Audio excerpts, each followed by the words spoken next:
저는 이제 10년째 됐습니다. 10년이거든요. 전주 서문교회 온 지 10년인데 1주년을 맞이했을 때 제 설교 기억한 분 계세요? 야곱이 라헬을 사랑해서 7년을 하루같이 지냈다 그랬는데 저는 1년이 10년 같았습니다. 그렇게 설교를 했습니다. 그런데 2년, 3년, 4년, 5년, 6년, 7년, 8년 계속 되는데도 그 1년이 10년 같은 것이 7년이 하루같이 바꿔져야 되는데 단 한 해도 7년이 하루 같은 해는 없었고 1년이 10년 같았습니다. 그러면 우리가 120주년 예배를 작년에 드렸습니다. 121주년인데 1년 동안 1년이 10년 같았을 것 같아요? 7년이 하루 같았을 것 같아요? 1년이 20년, 30년 같았습니다. 제가 어젯밤도 잠을 자면서 생각을 했어요. 하나님, 저에게는 왜 이런 사명을 주십니까? 왜 이 길을 가야 합니까? 어떤 사람이 저보고 이 얘기를 해요. 다른 사람들은 목회 말년에 다들 호강하고 교회로부터 대접받고 온 성도들로부터 칭송받고 목회를 화려하게 마무리했는데 왜 김 목사의 목회 말년은 이렇냐는 거예요. 저는 그 얘기를 듣고 제 마음속으로 질문을 했습니다. 하나님, 이 길이 가야 할 길입니까? 이 길을 포기해야 할 길입니까? 여러분 어떻게 생각하십니까? 갈까요, 말까요? 저도 인간입니다. 저도 목사입니다. 저도 수없는 고난과 역경을 겪었습니다. 그런데 오늘 제 마음이 많이 즐거워야 되는데 왜 이렇게 무거울까? 왜 이렇게 착잡할까? 그러면서 하나님, 내 속 사정을 누가 알겠습니까? 그렇게 생각하십니까? 근데 성경에 보니까 빌립보서 2장에 보니까 나의 속 사정을 알 자가 있는데 디모데였다. 너의 속 사정을 알 자가 있는데 디모데였다. 그렇게 얘기를 하고 있고, 에바브로디도는 자기가 병든 것을 알고도 나를 위해서 목숨을 내놓았다. 그러면서 이 에바브로디도는 나의 참 동역자요, 참 일꾼이요, 참 군사된 자라. 그런 얘기를 했습니다. 제가 원래는 첫 부분에 이렇게 무거운 얘기를 안 하려고 했는데 배가 고파요. 내가 지금까지 이렇게 배가 고파가지고 아랫다리가 떨린 적이 없는데 배가 고픕니다. 그래서 이양순 권사님한테 오늘 점심 반찬이 뭡니까? 라고 물었더니 상추 겉절이하고 뭐 있습니다. 그래서 빨리 먹고 싶어요. 자, 우리의 가는 길은 오직 한 길인 줄로 믿습니다. 그래서 이제 첫 번 마음을 다스리기 위해서 목사님 체육대회를 한번 해가지고 온 교인들이 한번 이제 마음과 뜻을 합합시다. 그래서 오늘 오후에 2부 예배 드리고 점심 잡수시고 영생고로 이동해서 이제 체육대회를 할 텐데 보니까 복장들이 많이 가벼워졌어요. 자, 오늘 좋은 날 또 좋은 시간 되시기를 간절히 축복합니다. 하나님의 질문 공세라. 저는 성경을 읽으면서 욥기에 대한 부분을 많이 이제 살피는데 가장 많은 질문이 나온 성경이 어디일까 하면 욥기입니다. 욥기. 수많은 질문이 나와요. 하나님이 질문하기도 하고 사람이 질문하기도 하고 또 사람들이 답변하기도 합니다. 자, 그러면 하나님이 질문하실 때에 가장 하나님 앞에서 정정당당하게 하나님의 질문에 답할 사람이 성경에 과연 있다면 누굴까? 누구겠어요?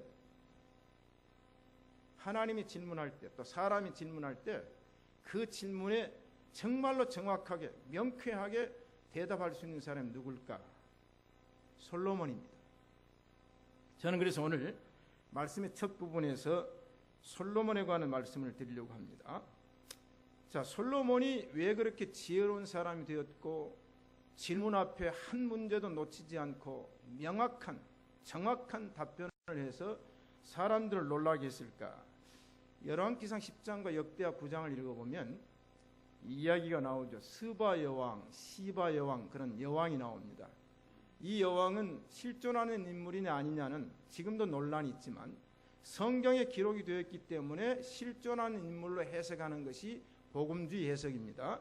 만약에 시바 여왕이 실존하지 않았다면 그 문제가 되죠. 그러면 실존하는 왕이면 어느 나라 왕일까? 아프리카의 예멘 왕이다, 뭐 어느 왕이다, 또는 이집트의 클레오파트라였다, 아니면 이라크 왕이었다, 여러 가지가 있지만은 어떻든 실존하는 왕인데, 이 스바 여왕이 솔로몬의 명예를 듣고 예루살렘 방문을 계획을 합니다. 오늘날로 말하면 이제 정상이, 대통령이 상대 나라를 가겠습니다. 그러니까 솔로몬이 이 왕의 방문을 허락을 합니다. 그런데 이 여왕이 이스라엘 나라를 방문한, 솔로몬 왕을 방문한 목적이 있습니다. 그 목적은 외교 문제도 아니고 국방 문제도 아니고 경제 문제도 아니고, 여기 성경은 뭐라고 말했냐면 어려운 문제로 솔로몬을 시험코자 함이라 그랬어요. 내가 예루살렘에 가서 솔로몬을 만나봐야 되겠는데 이 사람에게 가서 내가 한번 시험을 해봐야 되겠다. 왜? 어려운 문제. 그래서 이 스바 여왕이 가지고 온 문제는 보통 문제가 아니라 난이도, 넌센스, 미궁의 수수께끼입니다. 제가 이제 글들을 읽어보니까 이 여왕이 냈던 문제들이 많이 있어요. 그럼 오늘 다 시간상 소개를 할 수가 없습니다. 자, 예루살렘에 왔는데 성경에 보니까 솔로몬이 이 시바 여왕의 난이도 문제, 넌센스 문제, 수수께끼 문제를 다 듣고 다 대답을 했어요. 한 문제도 놓치지 않고 다 대답을 했습니다. 자, 그래서 솔로몬이 음미하여 대답지 못한 것이 하나도 없더라. 문제 내라. 답하지. 또 내. 답하지. 자, 그런데 이 스바 여왕이 솔로몬을 골탕을 먹이려고 그랬어요. 왜냐하면 이 세계적으로 유명한 왕을 내가 가서 어려운 문제를 내가지고 시험에 딱 들게 해서 못 맞히거나 대답을 못하면 내가 솔로몬보다 더 지혜롭다. 그건 당연하잖아요. 그런데 결국은 솔로몬이 승리자가 됐어요. 이 스바 여왕이 문제를 냈는데 한 문제도 놓치지 않으니까 뭐라고 말합니까? 내가 내 나라에서 당신의 행위와 당신의 지혜에 대하여 들은 소문이 진실하도다. 원래 소문은 거짓이 많습니다. 원래 소문은 부풀려지죠. 말은 부를수록 눈덩이가 되는 거예요. 그러니까 솔로몬에 대한 과장이 되지 않겠어요? 솔로몬은 이런 왕이다. 그런데 이 소문을 듣고 와서 어려운 문제를 내보았는데, 아니 테스트를 해보니까 그 소문이 진실해요. 근데 진실할 뿐만 아니라 내가 그 말들을 믿지 아니했다. 그 소문을 내가 안 믿었어. 왜? 에이, 나라 왕이 어쩌면 그렇게 지혜로울 수가 있어. 다 인간이고 나도 왕이야. 그런데 내가 이제 와서 목도한 즉, 실제 보고 시험을 내가지고 문제를 맞추는 걸 보니까 당신의 지혜가 크다 한 말이 그 절반도 못 미친다. 완전히 패배자입니다. 절반도 아니에요. 내가 이제 문제를, 더 어려운 문제를 낼 수가 없어. 이 여왕 올 때 연구를 많이 했거든요. 솔로몬 골탕 먹이려고. 솔로몬 시험 들게 하려고 아마 궁리를 많이 했을 거예요. 아마 밑에 있는 학자들에게 또 많은 문제를 이제 수집을 했을 거예요. 그런데 절반도 못 미친다. 당신의 소문이 내가 들어봤는데 그 소문보다 훨씬 더 지혜롭다는 평가를 냈습니다. 어떻게 생각하십니까? 이게 솔로몬의 지혜입니다. 그러면서 스바 여왕이 솔로몬에게 이런 얘기를 합니다. 복되도다 당신의 사람들이여, 복되도다 당신의 이 신복들이여. 자기도 왕이에요. 자기도 신하들이 있어요. 그런데 자기가 무슨 말을 하면 그 신하들이 행복해 했느냐 그 말이에요. 그런데 솔로몬 당신 보니까 당신이 왕으로서 당신 밑에서 일하는 그 신하들이 복됩니다. 행복합니다. 이게 뭐냐면 인과관계 아니겠어요? 여러분 왜 좋은 선생을 찾습니까? 좋은 선생은 지혜자 아닙니까? 왜 훌륭한 선생을 찾습니까? 그 훌륭한 선생 밑에서 이 얘기를 듣고 배우면 행복하잖아요. 복됩니다. 사랑하는 성도 여러분, 우리의 스승은 예수님이신 줄로 믿습니다. 우리의 스승은 성령인 줄로 믿습니다. 성령 하나님께서 우리를 깨닫게 하시고 생각나게 하면 그 하나님의 말씀을 듣는 자, 그 말씀을 배우는 자가 행복자인 줄로 믿습니다. 그러면서 항상 당신의 앞에 서서 당신의 지혜를 들음이니이다. 우리 하나님의 말씀에 지혜를 오늘도 듣기를 축복합니다.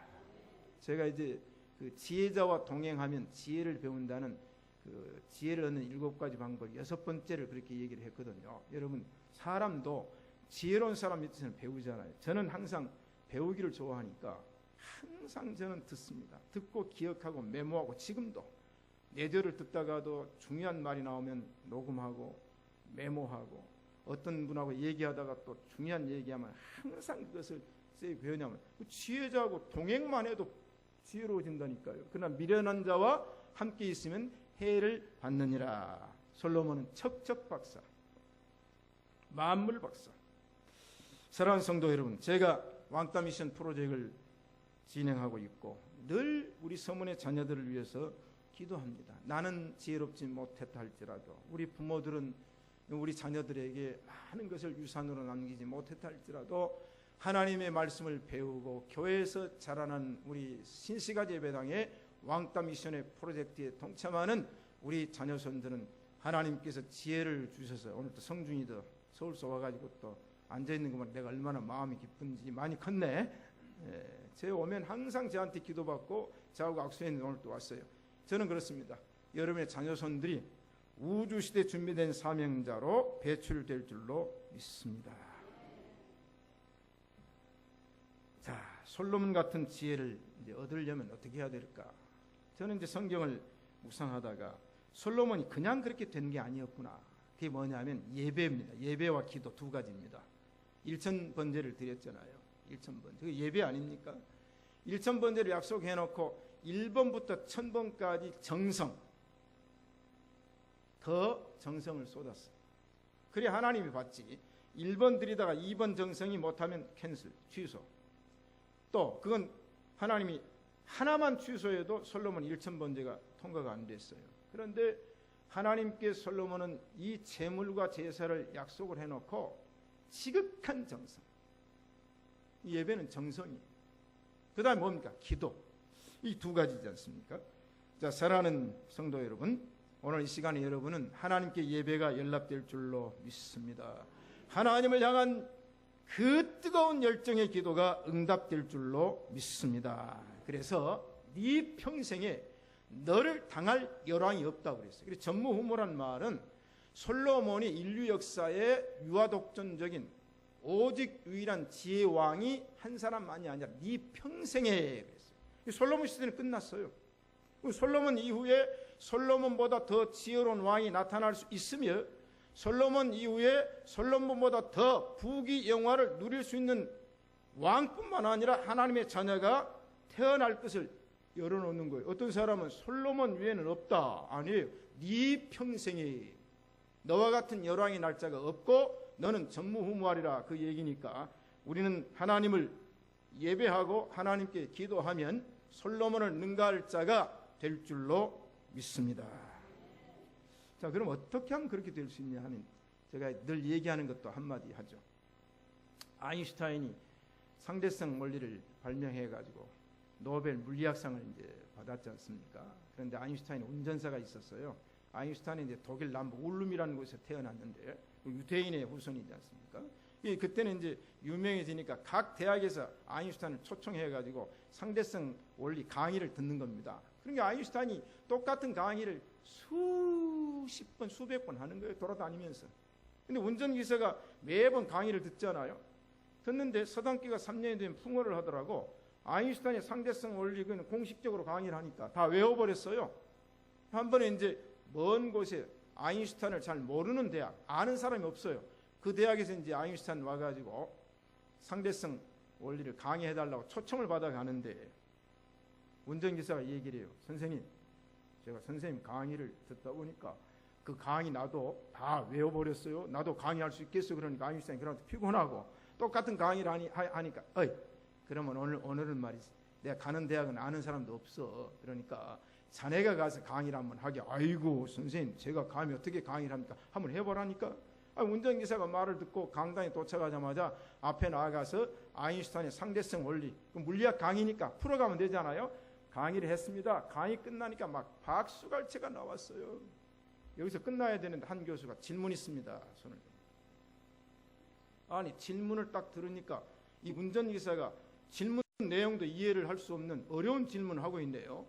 그러니까 아인슈타인 운전기사가 하는 말이, 그런 정도의 질문은 내가 꼭 말 안 해도 우리 운전기사도 풀 수 있습니다. 운전기사 나오세요 그랬대요. 운전기사가 나와가지고 질문에 딱 답을 했어요. 여러분, 이게 바로 지혜자와 함께하면 지혜를 배우고 또 이런 위기를 모면할 수가 있습니다. 아멘. 첫째, 기본적인 질문으로 공세하신 하나님. 자, 성경에 읽어보면 기본적인 질문이 많이 나옵니다. 그래서 저는 항상 이런 얘기를 합니다. 하나님의 면접시험에 합격하라. 여러분, 날마다 하나님이 여러분에게 면접시험해요. 기도할 때 면접시험하죠. 말씀 들을 때 면접시험하죠. 성경 읽을 때 면접시험합니다. 왜? 하나님이 질문해요. 질문. 여러분, 구원파가 왜 생겨났어요? 구원 받았습니까? 예, 받았습니다. 어떻게 구원 받았습니까? 예수 그리스도의 십자가의 보혈로 구원 받았습니다. 답변하면 되는데, 성경대로 답변하면 되는데 우물쭈물하다가 마귀가 딱 찌르는 거예요. 자, 제가 질문합니다. 구원 받으셨습니까? 그러면 돼요. 아멘. 예 하면 되는데 글쎄요. 그럼 어떻게 구원 받았습니까? 예수 그리스도의 보혈의 피로 구원 받았습니다. 이 답변하면 되는. 성준이도 앞으로 그렇게 답변하는 거예요. 누가 물으면 자, 그러면 되는데 이게 단순해요. 이게 어려운 거 아니에요. 성경의 질문을 보니까 단순해요. 간단해요. 그런데 복잡하게 생각하지 마세요. 아담아, 네가 어디 있느냐? 구약적 질문이죠. 그럼 아담이 어디 있는가 하나님 알고 질문하세요. 예, 내가 벗었으므로 나무 밑에 숨었나니. 질문 답변하면 되죠. 피해갈 필요가 없어요. 자, 성경의 질문 그래요. 네가 나를 사랑하느냐? 그럼 내가 주님을 사랑하는 줄 주님이 아시죠? 이 질문이 성경에 보면 그렇게 어려운 게 아니에요.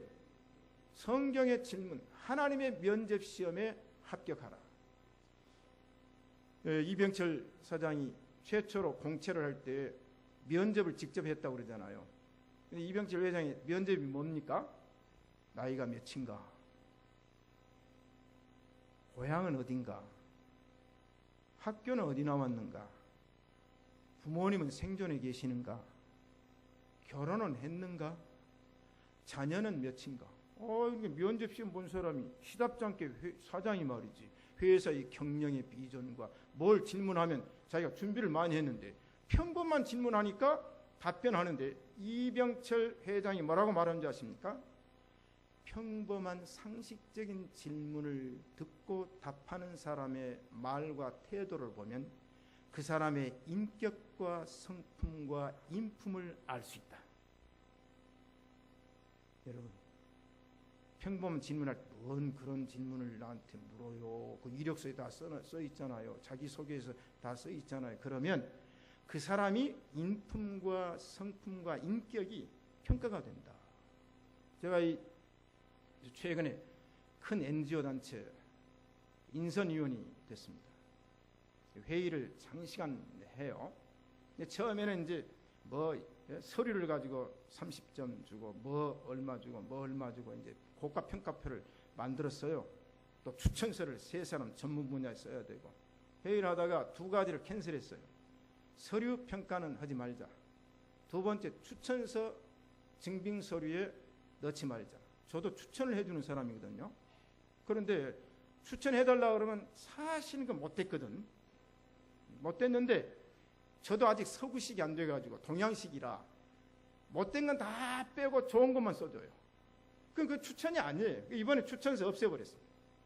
아니 예를 들어서 회장 후보로 목사님 내가 이제 이번에 회장에 어플라이 하는데 추천 좀 써주요. 그러면 저한테 누가 왔다 그래요. 에? 오면은 성산이가 그럴 일은 없지만 성산이가 와가지고 목사님 예를 들어 그럼 내가 성산이 나쁜 점을 써요? 안 쓰지. 좋은 점만 쓰죠. 이 추천서가 이거 안 됩니다. 그래서 모든 추천서는 다 없애버리자. 그랬더니 다 찬성이. 그럼 뭐만 가지고 할 거냐? 면접만 가지고 봅니다. 면접, 장시간 면접에 대한 아주 그 질문 내용을 만들어 가지고 그 면접을 가지고 위원들이 앉아 가지고 평가를 해야 그 사람의 속속들이를 알 수 있다. 여러분, 오늘 또 하나님은 우리에게 면접하십니다. 질문하십니다. 이 질문에 우리는 답변하시기를 간절히 소원합니다. 두 번째, 욥의 친구들과의 질문 공세가 나옵니다. 욥기를 읽어보면, 저는 욥기를 보면서 42장으로 되어 있는데요, 질문과 답변이 총 38장이 나옵니다. 자, 그럼 욥기 1장에서 3장까지 나오고 그 다음에 38장에서 42장까지 나오면 그 욥은 끝나요. 그런데 그 중간에 이 질문들이 나오는데 욥의 친구랍시고 찾아와요. 이 사람들은 정치가, 철학자, 신학자, 뭐 여러 가지 사회적으로 아주 유명한 사람이에요. 경험이 많은 사람들인데 이 사람들이 찾아와서 욥에게 질문을 하는데 그 질문의 내용이 뭐 신학적으로 보면, 철학적으로 보면 틀린 말이 없어요. 근데 욥의 형편은 지금 어떤 형편입니까? 욥의 형편은 자식들 다 죽어버렸어요. 전 재산을 다 날렸어요. 종들도 다 죽고 3명밖에 안 살았어요. 자기 몸에 병 들었어요. 아내도 하나님을 저주하고 죽어버리라고 했어요. 그 욥은 지금 몸둘 바를 모르는 거예요. 거기다 병이 들었어요. 망했어요. 그럼 친구들이 찾아와서 할 일은 뭡니까? 할 일은, 여러분 만약에 친구 가운데 그런 사람이 있다면 찾아가서 할 일이 뭐예요? 이것저것 따지고, 의인이냐 죄인이냐, 그 다음에 네가 뭐 이래서 저래서, 그 다음에 또 자연이 어떻고 피조물이 어떻고. 욥이 미치겠는 거예요. 그래서 대답은 안 할 수가 없고, 이 욥도 머리를 짜가지고 이 네 친구가 질문하는 것을 막 주고받거니 합니다. 그건요 유익이 없어요. 불난집에 부채줄이요, 긁어 부스럼이요, 불에 기름 끼얹는 거예요. 그러니까 욥이 미치고 환장해요. 자, 그러면 이때는 어떤 말을 해줘야 되겠어요? 이번에 세월호 사건, 중요한 사건입니다. 제가 TV를 보니까 어떤 상담가들이 나와서 세월호의 희생자의 유족과 실종자의 유족들을 상담한답시고 전국에서 부산서도 오고 신학대학의 상담 교수들 그 다음에 찾아갔더라고요. 찾아가서는 이제 상담학적인 얘기를 합니다. 씨가 안 먹혀요. 씨가 안 먹히더라는 거예요. 그래서 자기들이 실수했고 실패했다고 그러더라고요. 왜냐하면 지금 세월호의 희생자들에게는 2가지만 해주면 된대요. 그거 아세요? 첫째는 들어만 주면 돼. 두 번째, 같이 울어만 줘야 돼. 다른 사족을 붙이면 안 된대요. 그냥 가서 들어만 줘. 그 다음에 울어만 줘. 그런데 자기가 전문가랍시고 이런 상황은 이렇게 해야 됩니다, 저런 경우는 저렇게 해야 됩니다 얘기하니까 문을 딱 닫아버리고 만나지 않는, 신청을 안 한다는 신청을. 그런데 천안함 사건의 유족들, 광주의 사건의 유족들이 찾아가서 같은 마음을 가지고 얘기를 들어주면서 같이 울어주니까 치유가 됐다. 우리 착각을 해요. 지금 돈 가지고 내밀면 안 되잖아요. 그래서 돈 얘기 안 나옵니다 지금. 자, 이 욥은 친구들이 친구가 아니에요. 친구가 아니에요. 들어주고 울어줘야 되는데 자연계에 대해서, 인간 이치에 대해서 수많은 얘기를 했습니다. 여기에 문제점이 있어요. 그러니까 세 번째 얘기는 뭐냐? 욥에 대해서 하나님이 질문을 퍼붓습니다.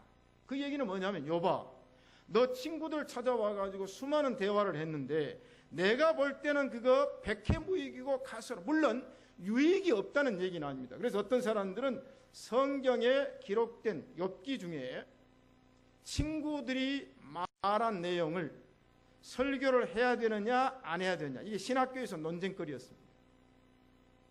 여러분 어떻게 생각하세요? 오직 복음을 이해를 잘해야 돼요. 십계명도 복음이에요.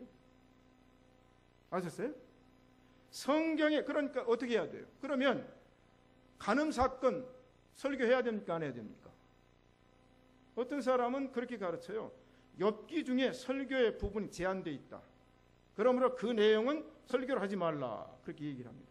뭐 신학교에서 가르치는 내용이니까. 그러나 여기에 유익된 것이 있어요 없어요? 있죠. 자, 그런 의미가 아니라 하나님께서 욥과의 대화를 들으면서 가슴이 답답했어요. 그래서 내 친구는 제껴버립니다. 지금 이 욥기의 등장인물은 욥이거든요. 욥의 믿음이 욥의 시험을 통해서 하나님께 증명됐는데 세상 사람들은 와서 돕는답시고 위로한답시고 욥을 더 힘들게 만들었어요. 그러니까 내 친구는 하나님께 신경도 안 써버리고 38장에 하나님께서 욥아 너 어디 있었느냐? 너 어디 있었느냐? 욥아 너 거기 있었느냐? 이 우주 만물을 창조한 자가 누군 줄 아느냐? 여러분 친구들이 창조에 대해서 얘기를 합니다. 우주 만상에 대해서 얘기를 해요. 그런데 하나님이 그 얘기를 들을 때 마음속으로 뭐요? 가소로운 것들 아는 체 하는구만. 그래서 욥에게 단도직입적으로 말씀을 합니다. 그래서 이 욥기의 38장 이하를 보면 하나님께서 욥에게 질문하는 내용이 무려 86가지가 나옵니다. 하나님이 집중적으로 질문합니다. 그 질문 공세를 펴십니다. 그래서 때에 여호와께서 폭풍 가운데로서 욥에게 말씀하신다. 폭풍으로 왜 나타나셨을까 저는 생각을 해봤어요. 지금 하나님이 세미한 음성으로 나타날 상황이 아니죠. 조용하게 나타날 상황이 아니에요. 하나님이 나타나신 하나님의 현현의 방법이 성경에 여러 가지가 있는데 지금 하나님이 조금 분노하신 것 같아요. 하나님이 조금 화가 나신 것 같아요. 그래서 폭풍 가운데 욥에게 나타나셔서 뭐라고 말씀하십니까? 무지한 말로 이치를 어둡게 하는 자가 누구냐? 제 친구들은 유식하다고 생각을 했는데 하나님이 보실 때는 무지한 자 모르잖아요. 아시는 분은 누구예요? 하나님밖에 없어요. 욥이 그때 있는 게 아니에요. 욥이 그걸 본 거 아니에요. 내 친구가 그 장소에 있었고 본 게 아닌데 이러쿵저러쿵 했을 때에 하나님은 무지한 말로 이치를 어둡게 하는. 제가 왜 말씀드립니까? 하나님의 말씀 앞에는 우리가 아무리 주장을 해도 때로는 무지한 자가 되고 우리의 이론이 하나님 앞에는 유익한 것이 아니라 무익하게 되고 이 이론이 하나님의 말씀을 밝혀주는 것이 아니라 어둡게 할 수가 있다는 얘기입니다. 그러므로 하나님께서는 욥에게 너는 대장부처럼 허리를 묶고 내가 네게 묻는 것 대답해라. 묻는 게 뭡니까? 욥아 너 내가 창조할 때 어디 있었어? 욥아 이 우주 만물을 창조하는 자는 누구냐? 두 가지 질문입니다. 자 그럼 우리는 제가 묻습니다. 최 권사님에게 묻습니다. 최순 권사야 내가 우주 만물을 창조할 때 너 어디 있었느냐? 아멘. 나는 존재하지 않았습니다. 그렇게 얘기를 해야 되죠. 최 권사야 내가 우주 만물을 창조할 때 너 보았느냐? 그러면 못 보았습니다. 큰일 났네요. 보지도 못했고 그 장소에 있지도 않았습니다. 이게 이제 문제죠. 그럼 우리가 어떻게 압니까? 지금 뭘 통해서 압니까? 말씀을 통해서 합니다. 말씀을 통해서 합니다. 그럼 이 말씀이 기록이 안 됐더라면 기록된 말씀이 오늘 우리에게 전해주지 않았더라면 우리가 어떻게 알겠어요? 이게 바로 하나님의 말씀이십니다. 하나님은 다 알고 계십니다. 바로 이분이 역사의 창조주 하나님이십니다. 이 우주 만물을 누가 창조했습니까? 무엇으로 창조했습니까? 며칠 동안 창조하셨습니까? 이게 초학문답에 나온 1, 2, 3번입니다. 이게 아무것도 아닌 것 같아도 대단한 거예요. 대단한 거예요. 그런데 내가 예수 그리스도의 십자가 사건을 보지도 못했는데 내가 어떻게 압니까? 그것도 하나님의 말씀의 기록인 줄로 믿습니다. 그래서 우리가 성경을 사랑해야 됩니다. 말씀을 날마다 묵상해야 됩니다. 이 말씀을 깨달아야 될 줄로 믿습니다. 그래서 욥에게 하나님께서 너는 깨달아 알지니라. 깨달아야 돼요. 주여줘도 몰라요. 모르는 사람은 몰라요. 그런데 하나님의 말씀 뭘로 깨닫습니까? 성령으로 깨달은 줄로 믿습니다. 예수님께서 하신 말씀을 보혜사 성령 진리의 영이 우리 가운데 역사하시면 예수님이 하신 말씀이 생각나게 하시고 생각난 말씀이 깨우쳐져서 그것이 날마다 나에게 은혜가 되고 나에게 하나님의 축복이 된 줄로 믿습니다. 말씀만. 역사 기록이 중요한 거예요. 전주소문교회가 121년인데 앞으로 200년 역사 기록을 어떻게 할까? 제가 어떤 분에게, 두 분에게 그런 얘기를 했어요. 120년 이후에 200년 역사가 기록될 때 나는 어떤 사람으로 기록되어야 되느냐? 첫째, 교회를 해하는 자로 기록되어야 될 것이냐, 교회를 위해서 희생자로 기록되어야 될 것이냐. 이 두 가지다 그랬어요. 저와 여러분은 교회를 해하는 자가 아니라 교회를 바로 세우기 위한 희생자가 된 줄로 믿습니다. 희생자. 성경은 희생자를 원합니다. 희생자.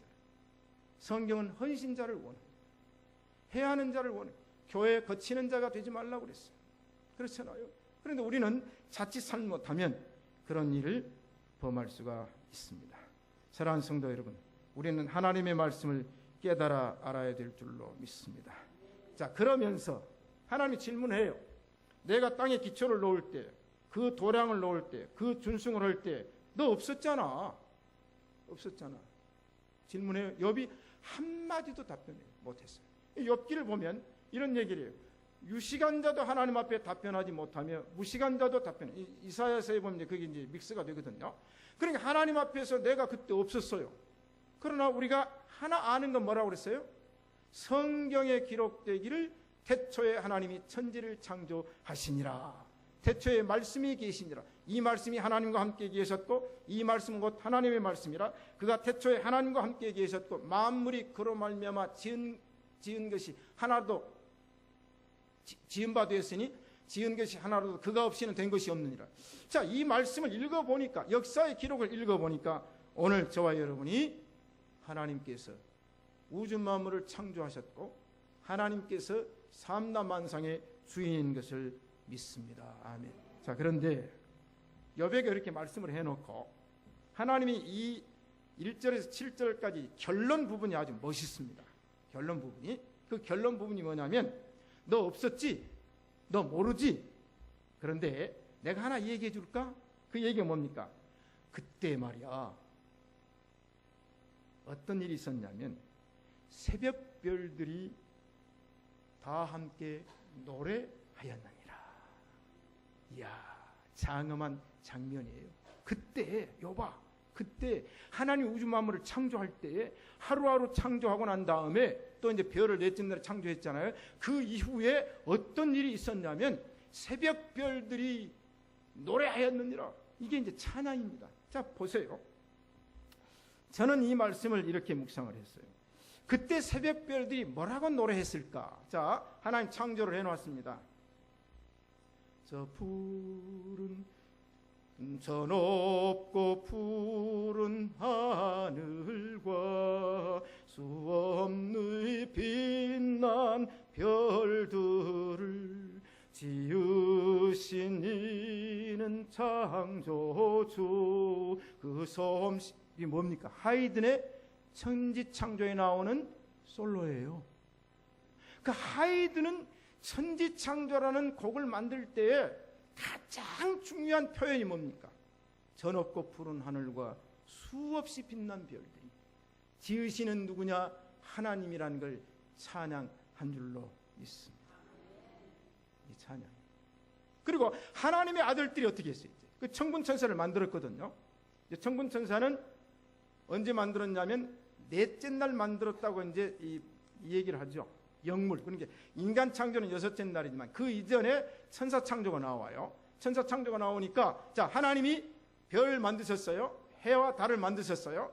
그걸 이제 모든 별들이 찬양, 새벽 별들이 찬양을 했어요. 그 다음에 하나님의 아들들이, 그때는 인간 창조 이전이에요. 그때 천군천사가 하나님의 피조 세계를 보고 기뻐 노래하였느니라. 이 소리를 우리 국악에서는 노래라고 그러거든요. 이거 보세요. 자, 그렇기 때문에 어떤 찬양을 했겠어요? 주 하나님 지으신 모든 세계 내 마음 속에 그리어볼 때 오늘 또 에베네zer 찬양 은혜롭죠? 교회를 이렇게 만들자. 그럼 기독교인들만 찬양합니까? 아니에요. 성경에 보니까 수많은 산천초목이 하나님을 찬양합니다. 바람도 하나님을 찬양합니다. 모든 피조물이 하나님을 찬양합니다. 이게 바로 교회의 찬송입니다. 교회의 찬송. 세상 사람들도 우주 만물을 찬양해요, 안 해요? 합니다. 증거를 드릴까요? 푸른 하늘 은하수 하얀 쪽배에, 그것도 뭐예요? 은하수 찬양해요. 개수나무 한 나무, 토끼 한 마리. 달나라에 토끼가 있는가 없는가는 아직 모르지만 달나라에 갔더니 토끼가 없다고, 개수나무는 없다고 했는데 찬양해요. 반짝 빛난 별 아름답게 비치네. 서쪽 하늘에서도 동쪽 하늘에서도 반짝반짝 작. 이게 어린아이들도 찬양하래요. 달 무슨 달? 쟁반같이 둥근 달 어디 떴나? 동산 위에 떴지. 저는 기독교인들만이 하나님의 우주 만물을 찬양하는 게 아니라 인류가, 모든 피조세계가 그때에 새벽별들이 찬양하였고 하나님의 아들들이 기쁘게 노래하였느니라. 그런 의미로 우리 서문 신시가 예배당은 찬양이 살아 있어야 될 줄로 믿습니다. 오늘 또 한 예배 끝나고 찬양 있습니까? 예배 전에 있습니까? 오늘 2시 예배 전에 있죠? 예배 드리기 전에 찬양하죠? 뜨겁게 찬양합시다. 할렐루야. 결론입니다. 사랑하는 성도 여러분, 하나님의 질문 공세 앞에 언제든지 성경으로 답변해서 하나님께서 주시는 욥의 복이 우리 신시가 예배당의 모든 성도들과 자손들에게 충만하게 임할 줄로 믿습니다.